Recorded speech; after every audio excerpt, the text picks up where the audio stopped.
बेटा जैसे हम इलेक्ट्रोस्टैटिक्स में हम बात करते हैं इलेक्ट्रिक फील्ड की, ग्रेविटेशन में we talk about gravitational field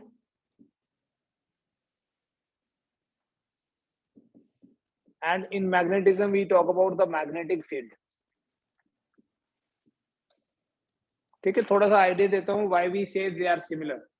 यहाँ हम बात करते हैं इलेक्ट्रिक फील्ड इंटेंसिटी की, here we talk about gravitational field intensity, and यहाँ हम बात करते हैं मैग्नेटिक फील्ड इंटेंसिटी की. यहाँ कूलम्स लॉ की बात करेंगे, कूलम्स लॉ इन इलेक्ट्रोस्टैटिक्स बोलते हैं. यहाँ न्यूटन्स लॉ ऑफ ग्रेविटेशन है, न्यूटन्स लॉ ऑफ ग्रेविटेशन, और यहाँ भी कूलम्स लॉ है, but we call it as Coulomb's law in magnetism. ठीक है, बट ऐसा बिल्कुल नहीं है कि मैं इन वन गो आपको तीनों बढ़ा दूंगा. ठीक है, इतना भी शॉर्टकट हम नहीं करेंगे. Will start electrostatics first. आप रिलेट करना, लेकिन ग्रेविटेशन जिन लोगों ने पढ़ लिया वो ग्रेविटेशन के साथ रिलेट करो, जिन्होंने मैग्नेटिज्म पढ़ लिया वो मैग्नेटिज्म के साथ रिलेट करो, जिन्होंने नहीं करा वो बाद में करना रिलेट.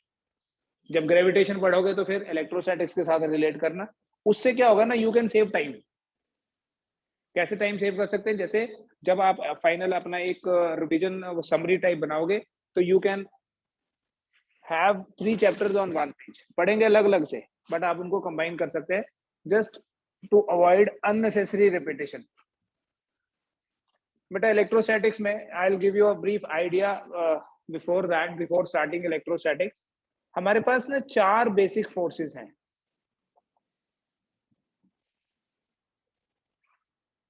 ये 4 बेसिक फोर्सेस जिनको हम बोलते हैं फंडामेंटल फोर्सेस.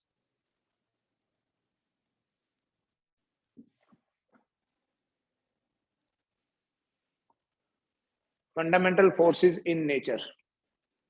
और ये फंडामेंटल फोर्सेस कौन सी हैं? One is gravitational force,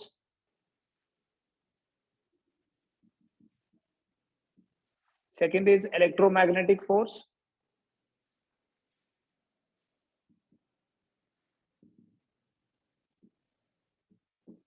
third is strong nuclear force,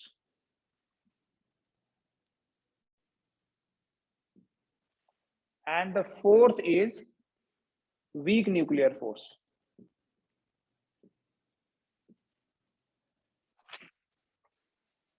ये जो स्ट्रॉन्ग न्यूक्लियर फोर्स है, थोड़ा सा आइडिया दे देता हूँ, मॉडर्न फिजिक्स में पढ़ेंगे अबाउट दीज न्यूक्लियर फोर्सेस. ये स्ट्रॉन्ग न्यूक्लियर फोर्स न्यूक्लियस की स्टेबिलिटी का कारण है, और इस वीक न्यूक्लियर फोर्स के कारण एक रेडियोएक्टिव प्रोसेस होता है, बोलते हैं beta decay. Beta decay is due to weak nuclear force. Electromagnetic force हम पढ़ते हैं 12th क्लास में, जो अभी स्टार्ट कर रहे हैं. इलेक्ट्रोमैग्नेटिज्म और ग्रेविटेशनल फोर्स जो है मास की वजह से होती है, ये सबसे वीक फोर्स है,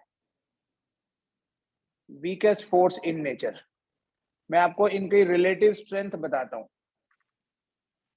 अगर ग्रेविटेशनल फोर्स 1 है बिटवीन 2 पार्टिकल्स, तो electromagnetic force 10 raised power 36, strong nuclear force 10 raised power 39, and week nuclear force 10 raised power 14 होगी. so that you can do a comparison. Gravitational force अगर हम बात करें 2 प्रोटॉन्स के बीच में अगर 1 है, तो इलेक्ट्रोस्टैटिक फोर्स उनके बीच में 10 raised power 36, nuclear force 10 raised power 39, और वीक न्यूक्लियर फोर्स जो है 10 raised power 14 न्यूटन होगी.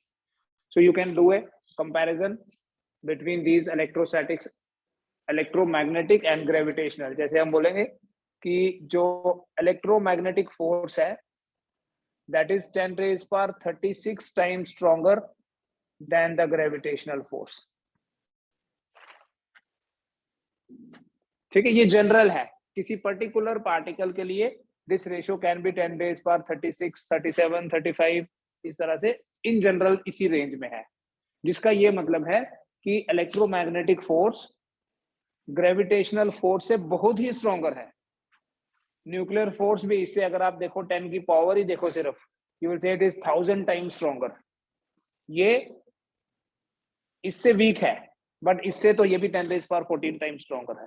ये जो वीक न्यूक्लियर फोर्स है, this is not the weakest force in nature, this is much stronger than the gravitational force. इस chapter में बेटा हम इलेक्ट्रोस्टैटिक्स में बात करते हैं about a physical quantity, we call it as charge.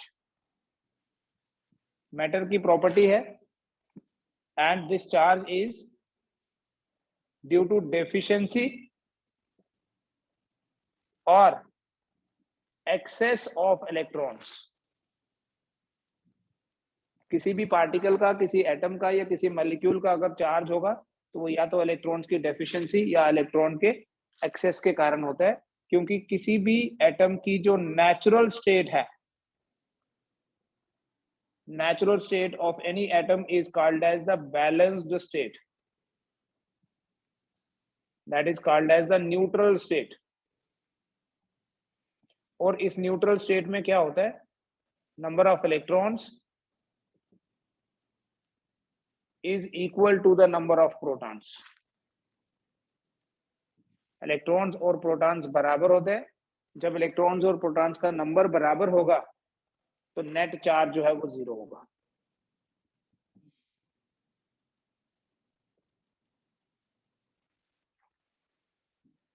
बेटा इलेक्ट्रोस्टैटिक्स में we treat electron, proton and neutron as the fundamental particles. और अगर चार्ज के पॉइंट ऑफ व्यू से बोले तो वील से कि इलेक्ट्रॉन का जो प्रोटॉन का जो चार्ज है, we represent it by E plus E या minus E।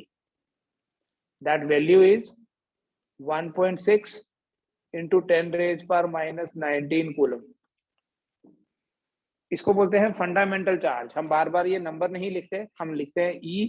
This is called as the fundamental charge.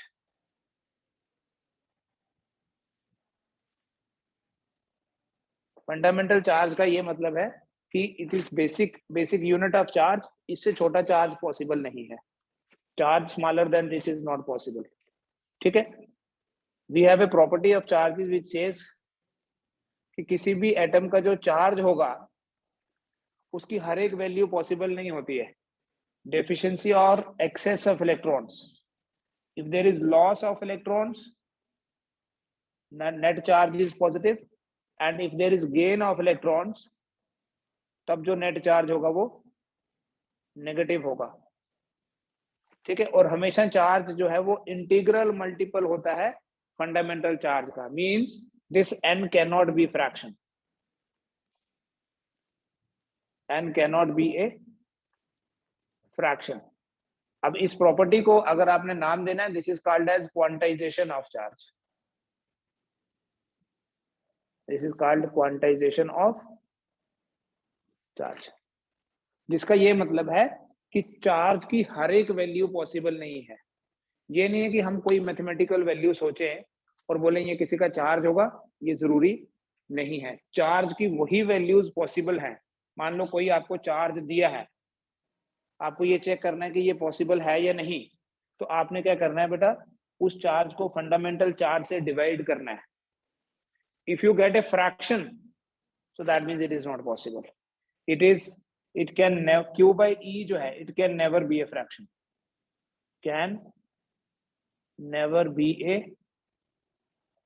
Fraction. तो सिंपली हम ये बोल सकते हैं कि चार्ज के फंडामेंटल चार्ज के फ्रैक्शनल मल्टीपल्स नहीं होते। The fractional multiples of fundamental charge are not possible.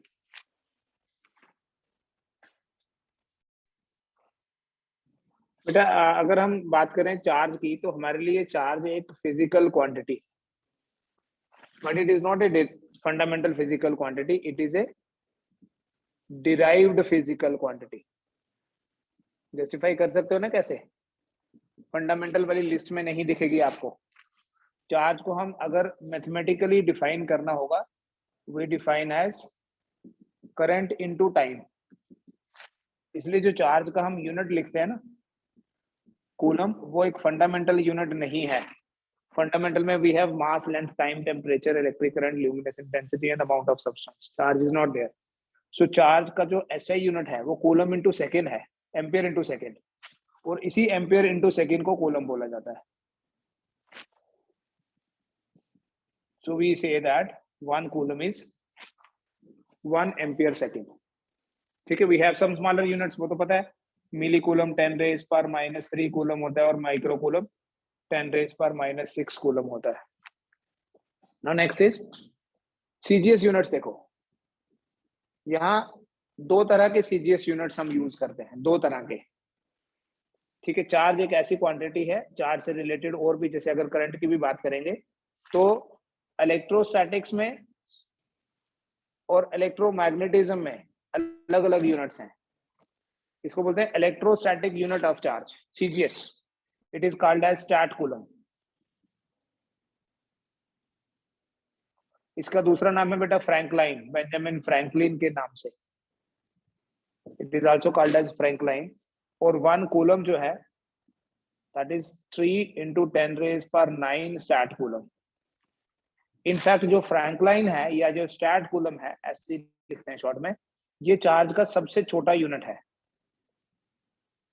Smallest unit of charge is this. और इलेक्ट्रोमैग्नेटिज्म में जो चार्ज का सीजीएस यूनिट है, इसे बोलते हैं एब्सोल्यूट कूलम। शॉर्ट में ऐसे लिखते हैं ABC। और ये एक ऐसा सीजीएस यूनिट है जो ऐसे यूनिट से भी बड़ा है। 1 absolute coulomb is actually 10 coulomb, या 1 कूलम जो है that is just 1/10 of absolute coulomb. ठीक है, और जब भी हम डायमेंशंस की बात करेंगे, डायमेंशनल फॉर्मूला ऑफ चार्ज यहीं से लिख सकते हो आप। The dimensional formula would be A1T1। Current एक फंडामेंटल क्वांटिटी है A1, उसके लिए आ गया, टाइम के लिए T1 आ गया। आप ऐसे भी बोल सकते हो, it is M0 L0 T1 A1। ठीक है, this is about units and dimensions of charge. Charge का सबसे छोटा यूनिट तो स्टैट कूलम है। इसका ये मतलब नहीं है कि ये सबसे मिनिमम वैल्यू पॉसिबल है। जो मिनिमम पॉसिबल वैल्यू है वो तो E ही है। ठीक है, और ये E से बहुत बड़ा है। बट स्टैंडर्ड जो यूनिट्स की बात करें, this is the smallest unit of charge and the largest unit of charge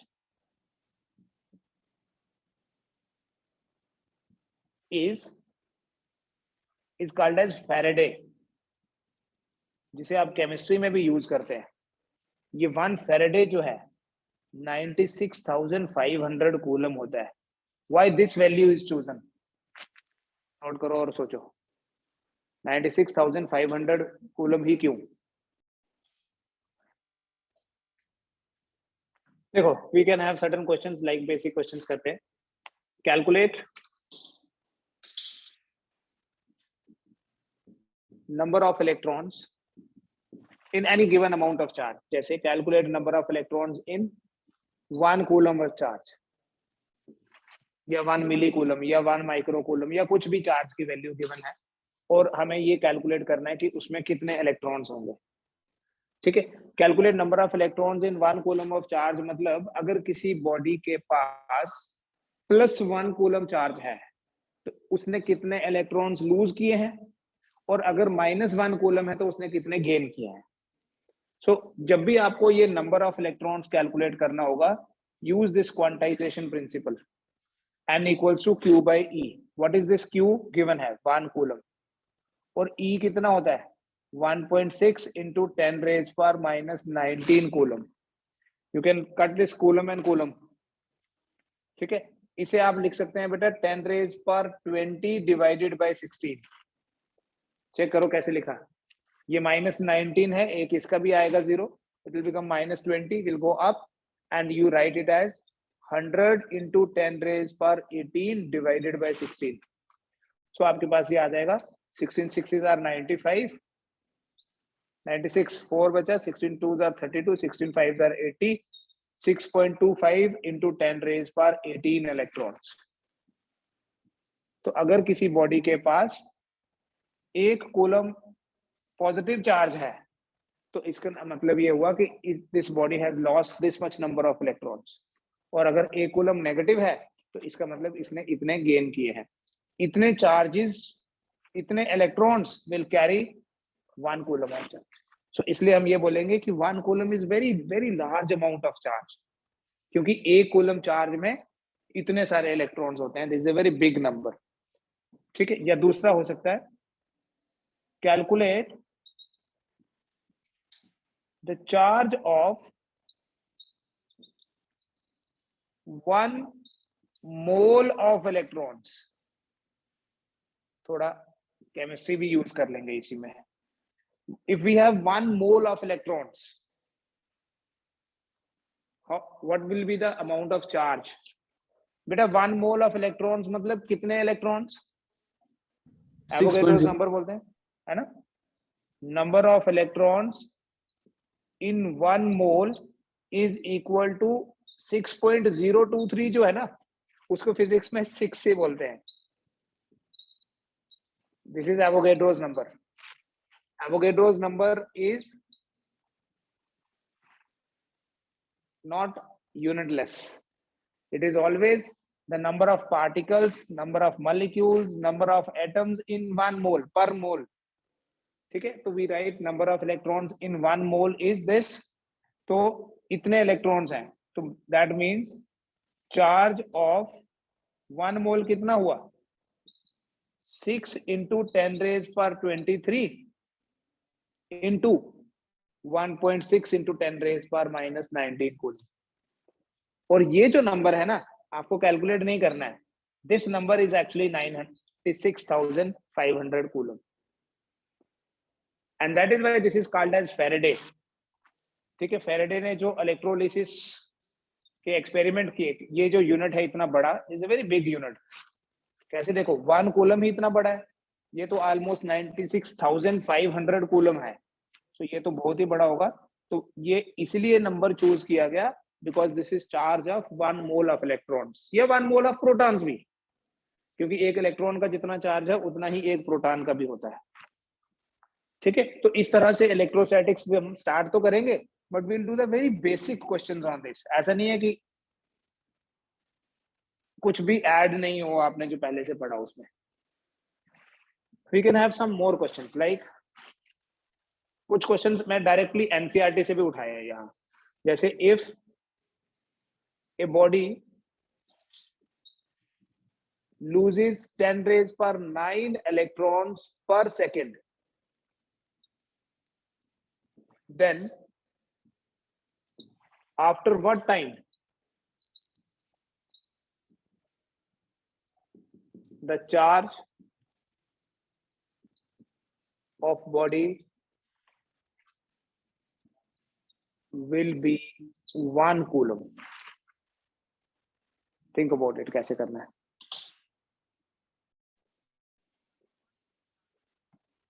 देखो, if a body loses 10 raised per 9 electrons per second, तो इसका मतलब charge of body after 1 second कितना हुआ? Charge after 1 second is equal to 10 raised per 9e, है ना? जब एक बॉडी में से एक इलेक्ट्रॉन निकलता है उसका चार्ज होता है +1e, 2 निकलेंगे तो 2e, 100 निकलेंगे तो 100e। अब अगर पर सेकेंड 10 raised per 9 इलेक्ट्रॉन्स निकल रहे हैं तो उसका चार्ज होगा 10 raised per 9 into 1.6 into 10 raised per minus 19 coulomb. क्या हम ये बोल सकते हैं that this charge is 1.6 into 10 raised per minus 10 coulomb? अब इतना चार्ज होने में कितना टाइम लगा? 1 सेकेंड। ठीक है, तो आप देखो, हमें टाइम कैलकुलेट करना है, यूनिटरी मेथड से करोगे आप। Time for 1.6 into 10 raised per minus 10 coulomb is 1 second. तो टाइम फॉर 1 कूलम कितना होगा? 1 by 1.6 into 10 raised per minus 10. Again, can we write 1 by 16 into 10 raised per minus 11? So is that equal to 100 into 10 raised per 9? ये ऊपर जाएगा तो plus हो जाएगा ना, तो 10 raised per 11 ही है, डिवाइडेड बाय 16। तो बेटा कितना टाइम लगा? ये तो वही आ गया 6.25। आप 100 by 16 याद रखो ना, 100 by 16 6.25 होता है, इतने सेकेंड। ठीक है, बट आपको ये याद रखना है बिकॉज इसको कैलकुलेट करने में बड़ा टाइम लगेगा।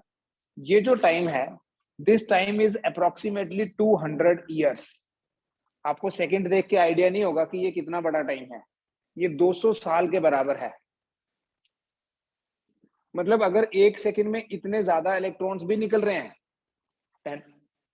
10⁻⁹ is not a small number, तब भी एक कूलम होने में 200 ईयर्स लग जाएंगे। ठीक है, तो क्या बोलेंगे बेटा, देखो 10⁻⁹ इलेक्ट्रॉन्स अगर पर सेकेंड निकले तो एक कॉलम हुआ आफ्टर 200 ईयर्स। अगर 10⁻10 इलेक्ट्रॉन्स निकलते पर सेकेंड तो फिर एक कॉलम कितनी देर बाद होता? 10⁻10 इलेक्ट्रॉन्स निकलते पर सेकेंड, तो एक एडिशनल आपके पास डिनोमिनेटर में 0 आ जाता है, जिससे ये 200 की जगह ना 20 ईयर्स हो जाता है। आप चेक कर लो, अगर 10⁻11 इलेक्ट्रॉन्स निकलेंगे पर सेकेंड तो एक कॉलम 2 साल बाद होगा। ठीक है, लाइकवाइज जब भी आपको ये दिया होगा कि एक बॉडी से इतने इलेक्ट्रॉन्स एमिट हो रहे हैं पर सेकेंड, पर मिनट, जैसे मर्जी हो, तो आप उसको मैनिपुलेशन करना है, कुछ भी, no physics is involve, it's purely mathematics. ठीक है, आप ये पता कर सकते हो कि कोई भी गिवन अमाउंट ऑफ चार्ज होने में कितना टाइम लगेगा।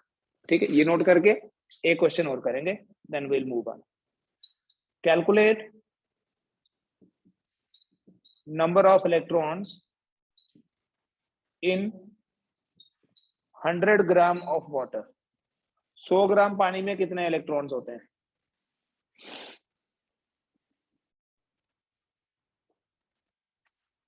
तो क्या बोला है? 100 gram of water. 100 gram of water में पहले आप ये देखो, what is the number of electrons in 1 molecule of water? Electrons, number of electrons in 1 molecule of water is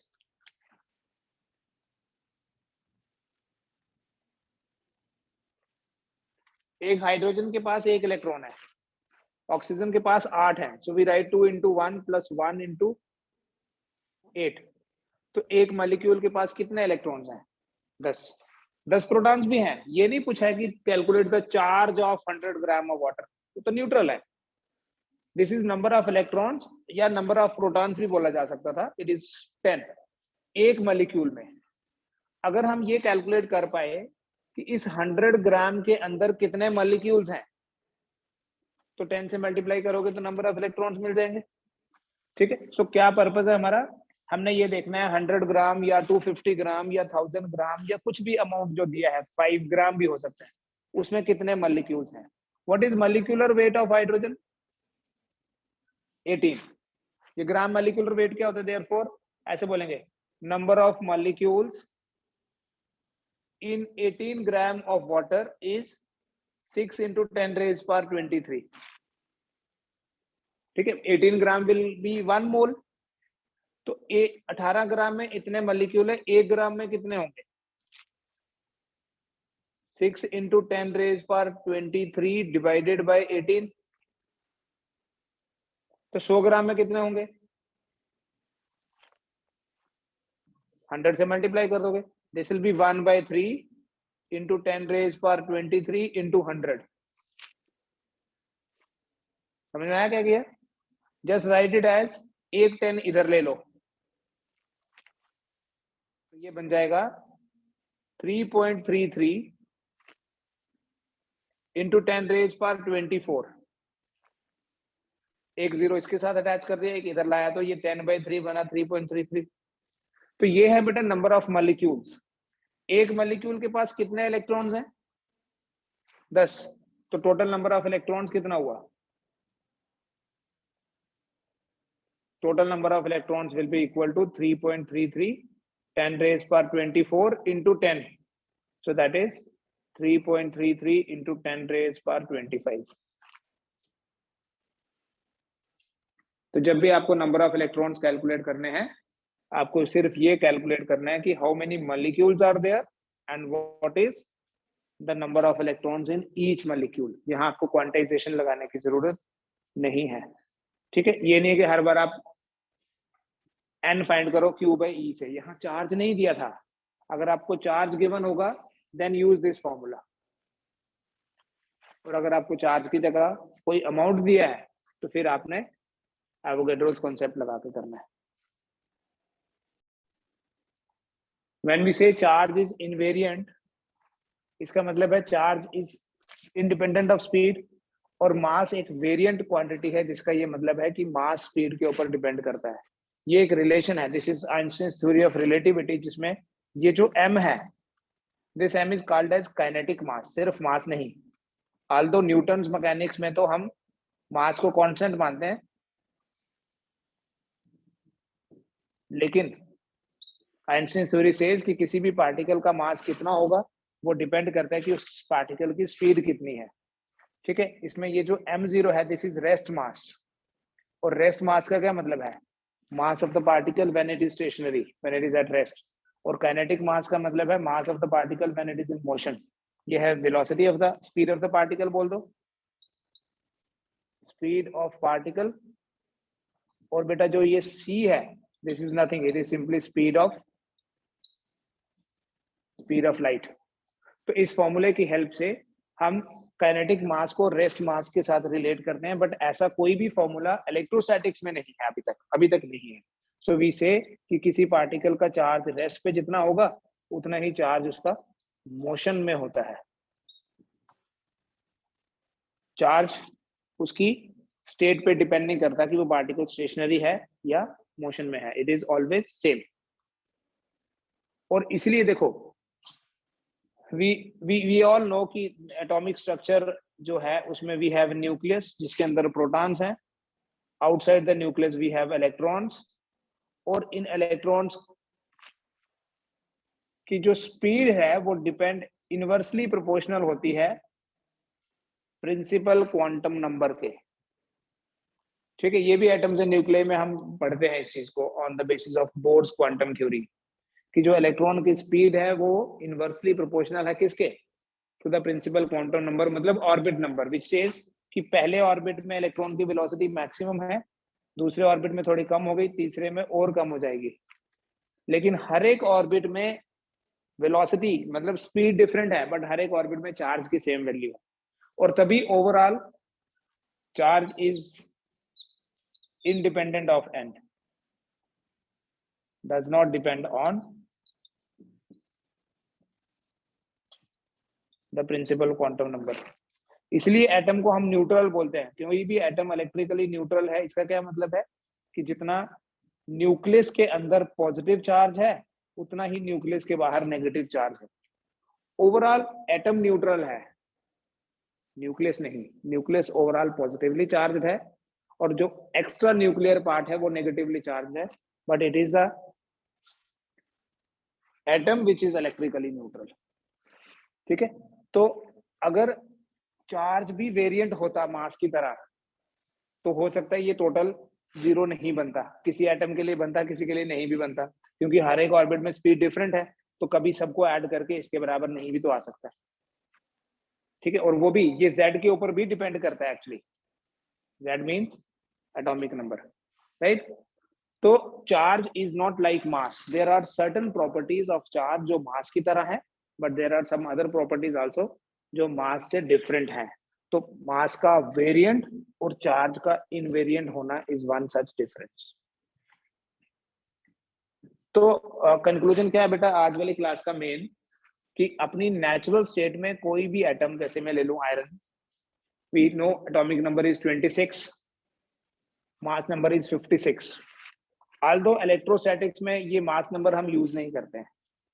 atomic number 26 होने का मतलब क्या है कि इसके न्यूक्लियस के अंदर 26 प्रोटॉन्स हैं और न्यूक्लियस के बाहर 26 इलेक्ट्रॉन्स भी हैं। इफ आई राइट Fe+, इसका क्या मतलब है, इसका अब इसके पास 25 इलेक्ट्रॉन्स रह गए। इफ आई राइट Fe++, इसका मतलब इसने 2 इलेक्ट्रॉन्स लूज कर दिए, 26 में से 2 चले गए, नाउ इट हैज 24 इलेक्ट्रॉन्स। तो इसका चार्ज कितना है, +1e भी बोलना साथ में, और इसका चार्ज कितना है, +2e। और E यहाँ वही फंडामेंटल चार्ज है जिसका वैल्यू कितना है 1.6 इंटू 10⁻⁹ कूलम। कभी भी प्रोटॉन्स का नंबर चेंज नहीं होगा, it is always the loss और गेन ऑफ इलेक्ट्रॉन्स, क्योंकि protons are inside the nucleus because of the strongest force in nature, जिसे बोलते हैं nuclear force, strong nuclear force. ठीक है, तो ये नेचुरल स्टेट है, this is called as balance state, this is imbalance state, जिसमें नंबर ऑफ इलेक्ट्रॉन्स और प्रोटॉन्स बराबर नहीं है। 25 इलेक्ट्रॉन्स हैं, मींस प्रोटॉन्स उतने ही हैं जितने हैं, इसलिए net charge will be this. Now 24 electrons रह गए, प्रोटॉन्स उतने ही हैं। और जब भी कोई एटम इलेक्ट्रॉन लूज करके पॉजिटिव हो जाएगा तो उसका मास भी कम हो जाएगा, ये भी याद रखना। Charge can not exist without mass. हम ये बोलते हैं कि एक एटम ने इलेक्ट्रॉन लूज किए तो उसका चार्ज हो गया पॉजिटिव, बट उसका मास कम हो जाएगा, बिकॉज वो पॉजिटिव कैसे हुआ है, due to loss of something, so that electron चाहे उसका चार्ज नेगेटिव है बट मास नहीं नेगेटिव होता कभी भी, सो उसका इट विल बिकम लाइटर। ठीक है, after losing electrons the mass becomes less, charge positive हो गया, मास जो है वो कम हो जाएगा। ठीक है, charge can not exist without mass, mass can exist without charge. Charge can not exist without mass, but mass can exist without charge. Charge के बिना मास का एग्जिस्टेंस है, लेकिन मास के बिना चार्ज का एग्जिस्टेंस नहीं है। ठीक है, दैट्स ऑल फॉर टुडे। कल हम स्टार्ट करेंगे methods of charging and coolant law भी कर देंगे मोस्ट प्रोबेबली।